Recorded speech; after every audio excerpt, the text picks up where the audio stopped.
শুভ বিজয় প্রীতি শুভেচ্ছা ও ভালোবাসা জানিয়ে আজকে ব্লগটা শুরু করছি রান্নাঘর থেকে। এখন আমার রান্না বান্না চলছে, বেশিরভাগ রান্নাই হয়ে গেছে, শুধু এই মাছটা রান্না করলেই হয়ে যাবে। ভাত হয়ে গেছে, আজকে লাউ শাক পোস্ত করেছি, 2 রকমের ভাজা আছে, পটল ভাজা, কুমড়ো ভাজা আর মুসুরির ডাল আর হচ্ছে মাছের ঝাল। সারা বছরই রান্নাঘরে নানা রকমের পদ রান্না হয়। এই পূজার 4টে দিন বাড়িতে একদম সিম্পল রান্নাবান্নার মধ্যে দিয়ে আমাদের চলছে। বাড়ির সবাই বলছে যে একদম কোনো বেশি মশলা জাতীয় খাবার নয়, একদম যা হবে হালকা ফুলকার মধ্যে দিয়ে করবে, আর বেশি কিছু নয়, পুরো সিম্পল রান্না।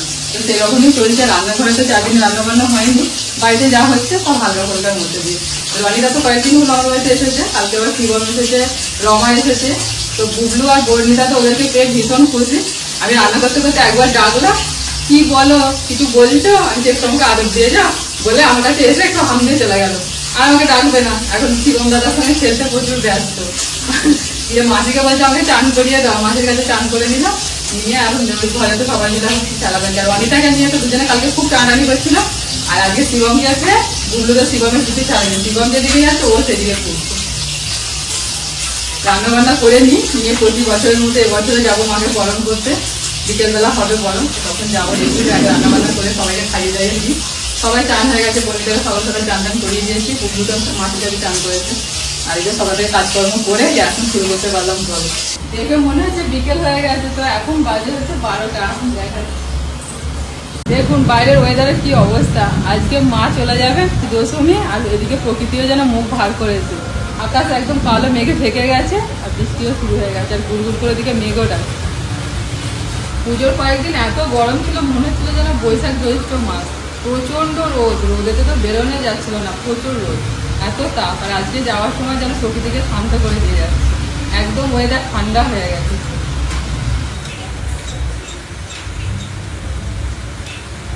পুজো সবাই ছেলে মেয়ে নাচিনারিরা তোমাদের পুজো কিরম কাটলো? আমাদের ভালোই কেটেছে। এই 55 তলা পুজো দিতে গেলাম, আজকে সকাল সকাল পুজো হয়েছে, দশমী পুজো দিলাম, পুষ্পাঞ্জলি দেওয়া হলো। তারপর যখন ওই চণ্ডীপাঠ শুরু হলো তখন বসে বসে শুনছিলাম, অনেকক্ষণ পর তবে এসেছি, অনেকক্ষণ বসেছিলাম। দিদা বলছে এলেন কেন, আর কি বসতে পারছেন তো?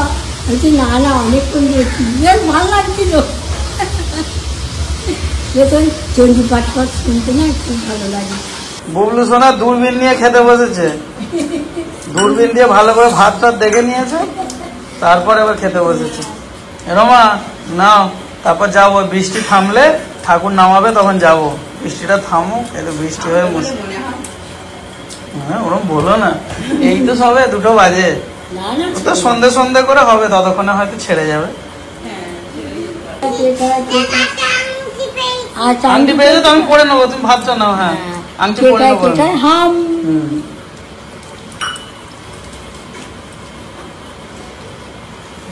মাকে বরণ করতে যাওয়ার জন্য একদম রেডি। আর আমাদের বুবলু সোনা সারা দুপুরটা দিদি আর দাদার সাথে দৌড়াদৌড়ি করে খেলা করলো, দিয়ে আর এখন ঘুমিয়ে পড়েছে। বর্ণিতা এখন ঘরে আছে, আর রমা, শিবম আর রনিতা ওরা রেডি হচ্ছে।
গালটা ভালো করে রাঙিয়ে দিই।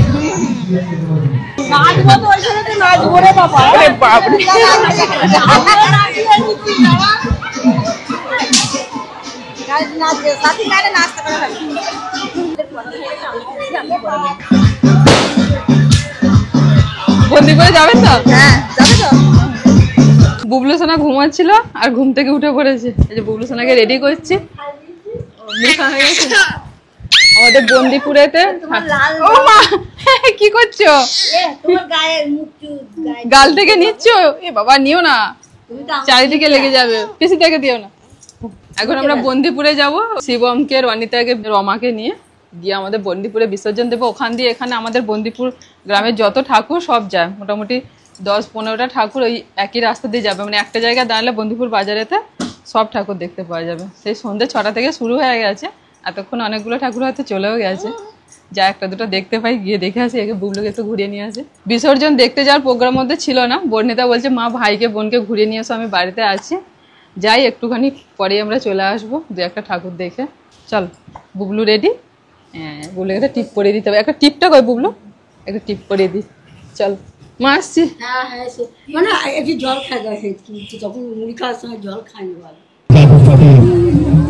সোনালী সংঘের পক্ষ থেকে বন্দিপুরের সমস্ত বাজার সমিতিকে জানাই শুভ বিজয়ার প্রতি শুভেচ্ছা, অভিনন্দন ও ভালোবাসা।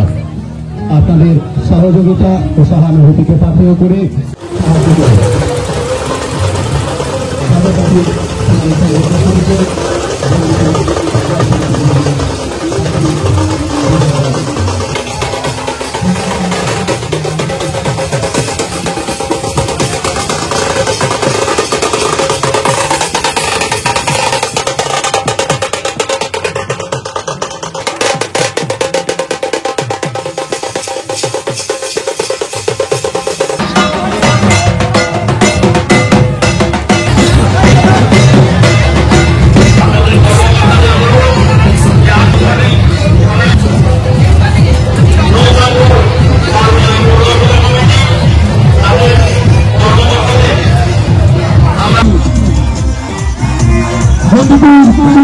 সার্বজনীন বিবেচন কমিটির পক্ষ থেকে